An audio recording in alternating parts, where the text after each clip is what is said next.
அஸ்ஸலாமு அலைக்கும் வரஹ்மத்துல்லாஹி வபரகாத்து. இன்றைக்கி வியாழக்கிழமை நம்ம நோம்பு வச்சுருக்கோம். நோம்பு திறக்கிறதுக்கு என்னென்ன செஞ்சுருக்கேன்னு பார்ப்போம்.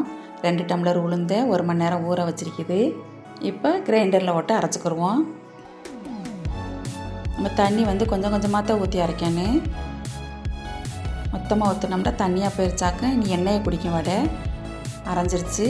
நல்ல பந்து மாதிரி வந்துருச்சு. இப்போ ஒரு பாத்திரத்தில் எடுத்து வச்சிடணும்.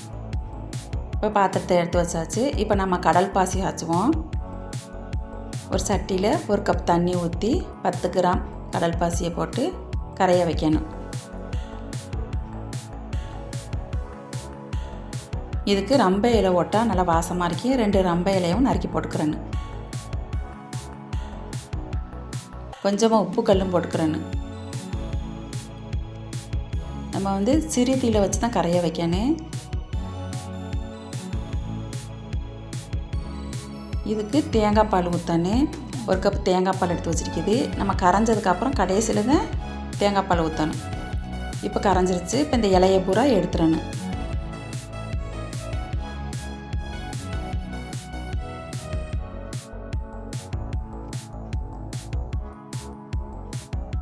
இப்போ அடுப்பை ஆஃப் பண்ணிவிட்டு தேங்காய் பாலை ஊற்றணும்.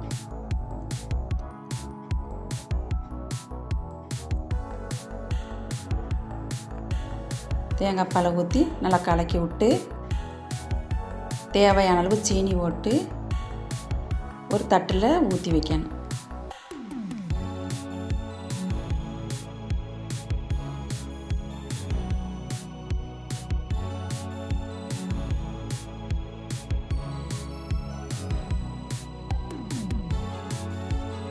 டீ வடியை வச்சு வடிகட்டி ஊற்றி வைக்கணும்.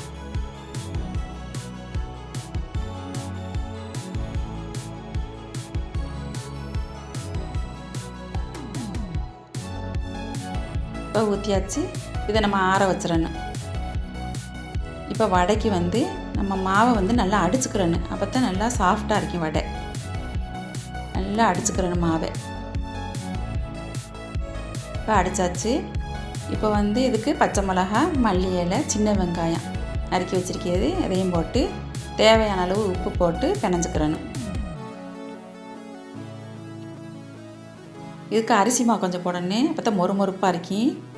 அது 1 ஸ்பூன் போட்டு அதையும் ஒன்றா பிணைஞ்சிக்கிறணும்.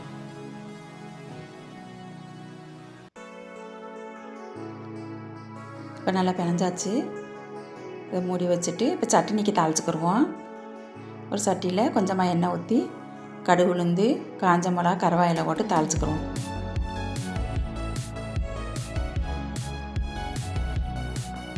நல்லா பொரிஞ்சிருச்சு. இது தூக்கி ஊற்றிட்டு நல்லா கிண்டி விட்டு இதை வச்சுட்டு நம்ம வடை ஓடுவோம். அந்த சட்டிலேயே நம்ம வடை ஓடுவோம் எண்ணெயை ஊற்றி. இப்போ நம்ம வடை உடையில் தண்ணியில் கையை நனைச்சிக்கிறேன். அப்போ தான் கையில் ஒட்டாமல் வரும். நல்லா பந்து வந்தால் வரும். ஒவ்வொரு வடைக்கு நம்ம தட்டையில் நம்ம தண்ணியில் நனைச்சிக்கிறேன்னு. இப்போ நல்லா எண்ணெய் சூடாயிருச்சு. ஒன்று ஒன்றா போடணும்.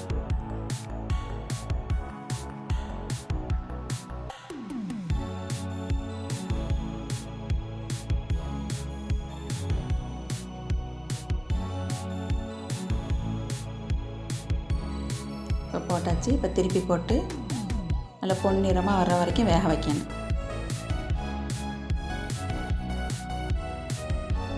இப்போ நல்லா பொன்னிறமாக போயிடுச்சு. இப்போ எல்லாத்தையும் எடுத்துருவோம்.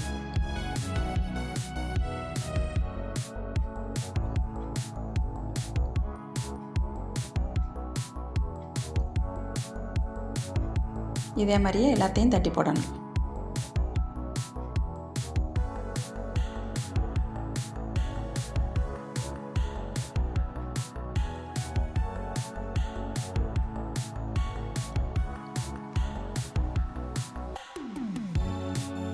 இப்போ எல்லாத்தையும் பொரிச்சு எடுத்தாச்சு. பார்க்கையிலே சூப்பராக இருக்குது. சூப்பராக இருக்கு. இப்போ கடல் பாசி நல்லா கெட்டி ஆயிடுச்சு. இதையும் வெட்டி வேறு பிளேட்டில் எடுத்து வைப்போம்.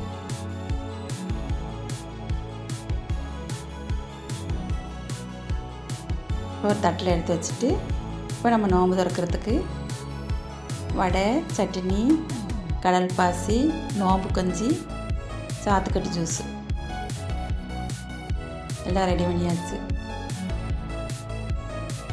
இப்போ நோம்பு திறந்தாச்சு. நைட்டு சாப்பாட்டுக்கு கருவாடு தொக்கும் இடியப்பமும் எப்படி செய்கிறதுன்னு பார்ப்போம்.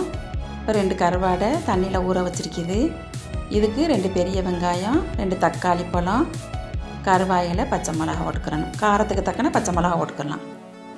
இப்போ நம்ம கருவாடை கழுவி வச்சுருக்குது. நம்ம சுடு தண்ணி கொஞ்சம் சுட வச்சு ஊற்றினோம்னா அந்த உப்பு கொஞ்சம் குறைஞ்சிரும். ரொம்ப உப்பாக இருக்கி அந்த சுடு தண்ணியை ஊற்றினோம்னா உப்பு இல்லாமல் போயிடும் கொஞ்சம். இப்போ நம்ம தாளிப்போம். ஒரு சட்டியில் கொஞ்சமாக எண்ணெய் ஊற்றிட்டு வெங்காயத்தை வதக்கிறணும். வெங்காயம் பச்சை மிளகாவையும் போட்டு கருவாயில் எல்லாத்தையும் போட்டு வதக்கிக்கிறணும்.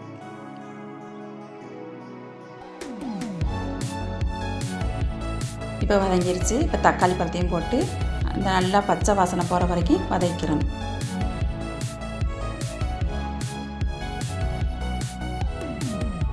இப்போ வதங்கிருச்சு.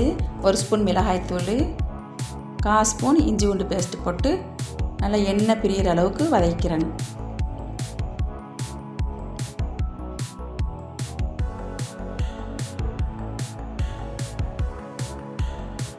நல்லா வதங்கிருச்சு. இப்போ கருவாடையும் போட்டு நல்லா கரையிற அளவுக்கு வதக்கிறணும்.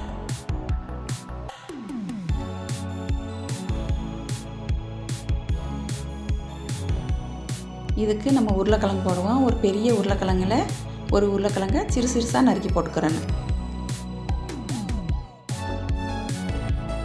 எல்லாத்தையும் போட்டு நல்லா கிளறி விட்டுட்டு இதுக்கு கொஞ்சமாக தண்ணி ஊற்றி வேக வைக்கணும். உருளைக்கிழங்கு வேகிற அளவுக்கு தண்ணி வைக்கணும். சிறுசாக நறுக்கினதுனால சீக்கிரம் வெந்துடும் உருளைக்கிழங்கு. கொஞ்சமாக தண்ணி ஊற்றி நம்ம மூடி போட்டு வேக வச்சுருவோம். உப்பு கருவாட்டில் இருக்கும் ஏற்கனவே, பார்த்துக்கிட்டு பத்தலைன்னா அப்புறமா போட்டுக்கிடலாம். இப்போ நல்லா வெந்து வந்துருச்சு. இப்போ கொஞ்சமாக புளி கரைசல் ஊற்றிக்கிறேன்னு புளி கரைசலையும் ஊற்றி நல்லா கிளறி விட்டு ஒரு 5 நிமிஷம் இந்த வற்ற வைக்கணும். நல்லா தொக்கா வர வரைக்கும் வற்ற வைக்கணும். நல்லா வந்துருச்சு. வற்றி நல்லா எண்ணெய் பிரிஞ்சு வந்துருச்சு.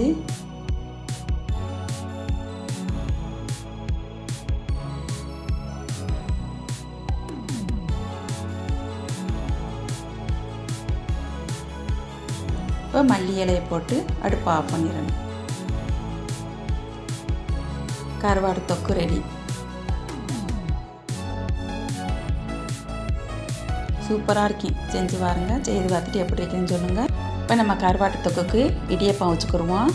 இப்போ நாங்கள் பானையில் தான் வச்சு அவிப்போம் இடியப்பம். இப்போ தண்ணியை கொதிக்க வச்சு நம்ம மாவை குழச்சிக்கிடுவோம். தண்ணியிலே உப்பு போட்டாச்சு. தேவையான அளவு உப்பு போட்டு எல்லாத்தையும் ஒன்றா கலக்கி விட்டு நம்ம மாவை நல்லா குழச்சிக்கிறணும். விடாமல் குழைக்கணும், ஏன்னா கட்டி விட்டு போயிடுறேன். இப்போ நல்லா குழச்சாச்சு. இப்போ நம்ம தட்டில் தான் நாங்கள் வச்சு அவிப்போம். இப்போ தட்டில் வச்சு பீச்சி எடுப்போம்.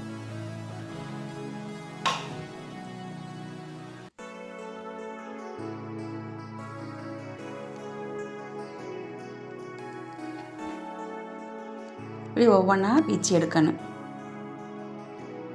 இப்போ பீச்சியாச்சு. இப்போ பானையில் வச்சு மூடி போட்டு அவிச்சு எடுப்போம்.